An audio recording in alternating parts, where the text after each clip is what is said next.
So you may notice that in this room right now, it's a lot brighter than in previous videos when I record here.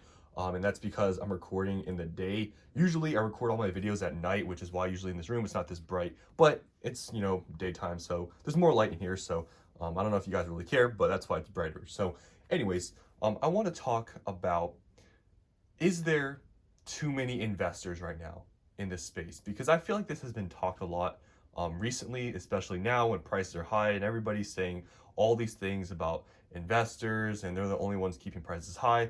And that's what I wanted to talk about here. Just an update, I guess if you even care, you see I still only have two Destined Rivals booster boxes over there. I don't know when my other three are coming. I think it's gone out of the whole delay stage because I just checked the tracking and it says it's on the way. It's still across the country, so hopefully it comes soon. I really hope they didn't get damaged or anything. I hope they were just maybe stuck at a warehouse or something. But yeah, I still only have two, but my other three, hopefully they'll come here soon and we'll have some more here. But anyways, getting back to the main topic of there possibly, is there too many investors right now? So this topic is talked about a lot, and this is not the first time this has been brought up.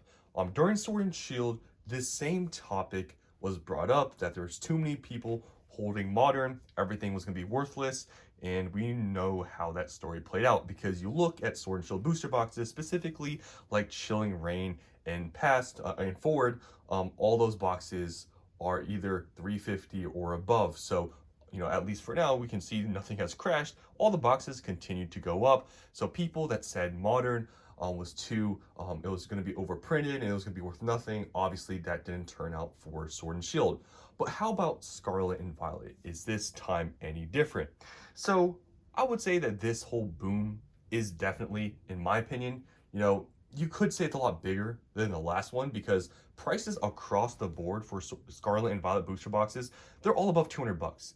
This was not like this during the boom in Sword and Shield. So you could argue that this boom is a lot bigger than the last one. So maybe this time it is different because there's a lot more people than possibly back then. And then maybe then there's a lot more investors. But, I feel like this whole thing, with there being too many investors, it's really hard to quantify how many people out there are really hoarding sealed product and also people's time frames. And that's something that a lot of people don't really think about or talk about when they talk about investors. They'll say there's too many right now, none of this stuff's gonna be worthless. They're all holding the supply, but there's no actual data out there pointing to the amount of investors there actually are. But I can agree with one thing that there are more investors probably than ever. In Sword and Shield, there definitely was probably a jump from, people seeing boxes getting expensive. People probably found out about investing and hoarding stuff. Probably more people did that. And now with Scarlet and Violet, people are seeing all these great sets, these crazy prices, the craziness, and they're probably thinking, yeah, maybe I should hold on to a few boxes. So I can agree that maybe now is the time where there's been the most investors. I could agree with that, just generally speaking. But there's no way to really determine how many people out there are really hoarding sealed products. So when people make this idea that, okay, this whole market right now, the reason why prices are higher is because everybody is holding on to this product, and that's the reason why these prices are so high. But is that really true? There's no way to prove it because you can, see some of these scalpers buying stuff on retail shelves, but they're immediately putting it back into the market pretty much instantaneously. So in my opinion, that's not really investing or holding back product. I mean, if someone is buying something and relisting it, that means it's available on the market for sale, which I don't consider to be hoarding or investing because you're not really holding on to that for longer than, let's say, a week or two. But the amount of investors, though, the people holding onto the stuff, we're talking about years here. I feel like it is a little bit overinflated or overstated in this online space because, we are in this investing space, right? You're watching me, you watch this stuff, investing, hoarding sealed product for, sometimes a year, 2 years, multiple years. We're in this whole space. And when you see the thousands of people, right, that are watching these channels, right, like mine, and talking about investing stuff, you're like, wow, there's so many people out here talking about this. And you may go to some of these other, subreddits and stuff. You may see a lot of these people, but think about how many people online that are doing this in this whole investing space, right? There are some bigger channels out there that are into the investing space that maybe have tens of thousands. I don't know if there's any investing, channel out there specifically that has hundreds of thousands, but there are lots of people now that are into this whole investing space, and it's true. It's not something to deny. Like I said, there is a lot more people probably than ever. But you have to think about the scale that Pokemon is at right now. In my opinion, there probably has to be, millions of people in the United States that know of Pokemon, that maybe in the past few months has probably, heard about Pokemon and maybe opened up some packs. I even had a family member's um, coworker. Does that make sense? Family members, coworker. Yeah, family members, coworker, who's, I don't know, maybe in their mid 30s or something. He went to Target and found some packs, and he said that when they were hanging out, they opened some Pokemon packs. I mean, I know there's no age range here, but in my opinion, it's kind of crazy that my brother talked about, like, yeah, he found some prismatic or something, and he, opened some up. I'm like, wow, like that's kind of crazy. So, just a sign that there's a lot of just a lot of people out there that are into Pokemon, and I don't know if previously he was into Pokemon or not, but hearing that, I'm like, yeah, that's pretty crazy. Hearing that from his coworker or whatever. So that was kind of cool. But yeah, just Pokemon right now, with the amount of people in this space, it's a lot bigger than you probably think. So when you see some of these channels with tens of thousands of people or hundreds of thousands of people online talking about maybe investing and stuff, yeah, it's a large amount, but you got to think about the large scale that this is probably running at, probably in the millions. And also, you got to think about it this way too. How many of these people that are probably now just investing, there's probably a lot of new people, right? How many of these people are actually holding onto this stuff for a long period of time? Probably not that many. There's probably a lot of people new here. If they may see some, gains that they never seen before, maybe they see it go up, 50%, double, or maybe in a few months when they get tired of this whole space, they might sell, right? So it's really hard to just gauge. There's so many factors with, I guess, the amount of investors, how long people are holding up, stuff for, how many people are opening packs versus, keeping stuff sealed, because I see that argument being made up a lot that more people are hoarding than opening up stuff. All this stuff is really impossible to gauge. Like, it's really hard to really tell how many people are doing it, because honestly, if you go out into the real world and you step out of this online investing space and you go and maybe find some people that are into Pokemon in real life, most of those people are usually just opening packs. A large amount of those people are not hoarding, scalping, doing this whole investing thing. A lot of people are just opening up stuff. But we are caught up in this space where there are a lot of people right now, investing, scalping.